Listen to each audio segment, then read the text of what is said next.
Des dizaines de milliers de Népalais sans logement après le séisme de samedi. La catastrophe a fait au moins 3800 morts et 6500 blessés.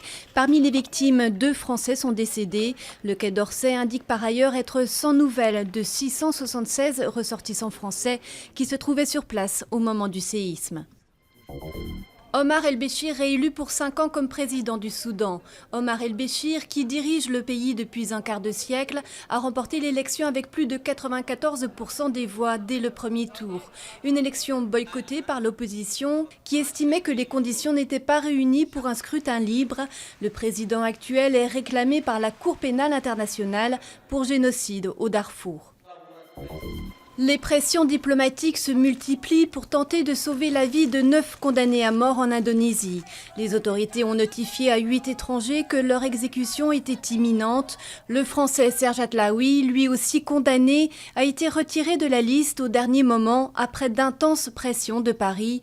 Néanmoins, la justice indonésienne a fait savoir que le Français serait exécuté seul en cas de rejet de son recours devant le tribunal administratif de Jakarta. Venus de Damas et réfugiés à Beyrouth, des rockers syriens revitalisent aujourd'hui la scène musicale libanaise.